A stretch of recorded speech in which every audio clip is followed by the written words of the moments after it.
Friends, आज जो हम लोग टॉपिक पढ़ने वाले हैं वो है क्रिस्टल फील्ड स्टेबलाइजेशन एनर्जी।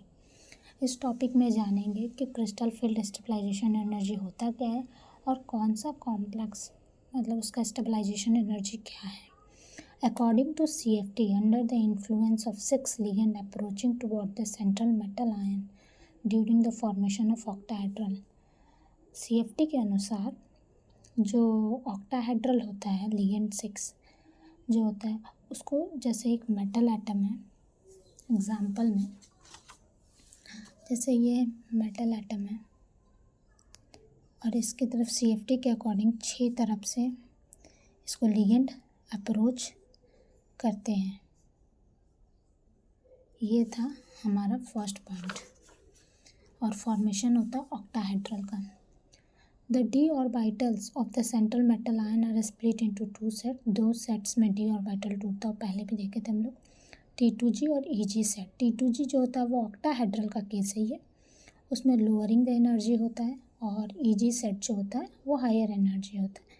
ये हम लोग पहले जान चुके थे क्यों होता है, बिकॉज जो इसमें जो लिगेंड ऑक्टाहेड्रल में अप्रोच करते हैं वो अलोंग द एक्सिस करते हैं, जिस वजह से यहाँ पर लिगेंड अगर अलोंग द एक्सिस करेंगे अप्रोच और मेटल का इलेक्ट्रॉन और लिगेंड का इलेक्ट्रॉन में रिपल्सन होता है और रिपल्सन की वजह से EG सेट का एनर्जी ऊपर हो जाता है और T2g का नीचे हो जाता है।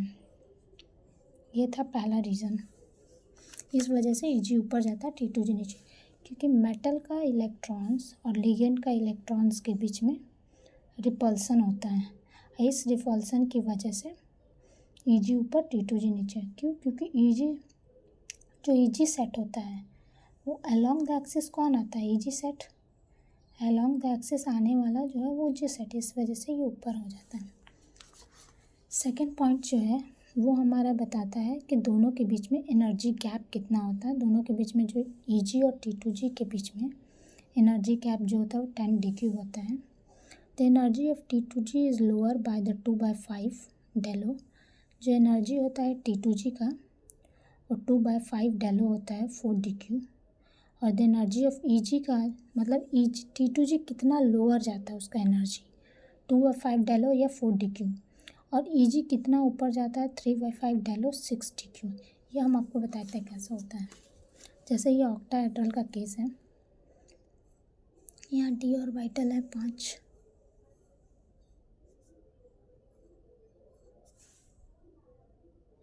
जैसे ये 5d हम लोग कर रहे, देखिए इसका d ऑर्बिटल है, इसका स्प्लिटिंग किया हम लोग। ये ऑक्टाहेड्रल का केस है, ऊपर नीचे, ऊपर EG 2, T2g नीचे 3। अब हम लोग इसका एनर्जी कैलकुलेट कैसे करेंगे। एनर्जी गैप ये दोनों के बीच में कितना होता है 10 dQ होता है, 10 dQ एनर्जी गैप। अब इसका एनर्जी गैप कितना होगा, तो टोटल पहले हम लोग काउंट करेंगे 1 2 3 4 5। टोटल हमारे पास कितना है ऑर्बिटल 5 है, और ये कितना लोअर आया है, 2 लोअर आया है, मतलब ये 2 नीचे आया है ना, तो 2/5 डेल ऑक्टाहेड्रल। और ये इसका एनर्जी अगर किया जाए टोटल ऑर्बिटल 5 है, और ये कितना ऑर्बिटल ऊपर गया है 3, 1 2 3, तो 3/5 डेलो।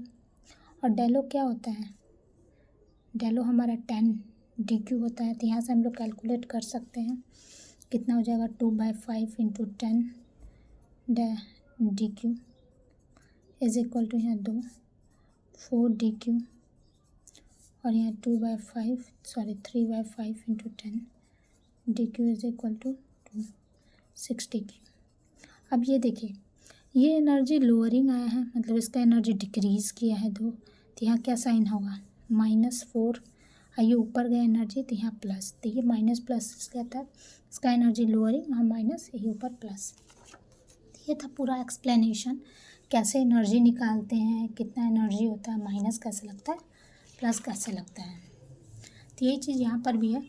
EG set of the energy of T2g set lowering 2/5 of Delo 4 dq और energy of easy set 355 6 dq। Electron occupy सबसे पहले T2g ऑर्बिटल में करते, क्यों? क्योंकि इसका एनर्जी लोअर रहता है, इस वजह से। Electron occupy T2g orbital decreasing the energy. Electron occupy Eg orbital increase the d orbital 6 dq। और ये जो चेंज ऑफ एनर्जी होता है, change in energy is called crystal field destabilization energy. तो हम जो एनर्जी का एक्सचेंज होता है उसको हम लोग क्या बोलते हैं? Crystal field destabilization energy. हम लोग अब नेक्स्ट वीडियोस में मिलेंगे, जैसे हम लोग क्रिस्टल फील्ड में स्प्लिटिंग D1 D2 D3 सब के बारे में पढ़ेंगे, इसके पार्ट 2 वीडियोस में। Thank you, bye.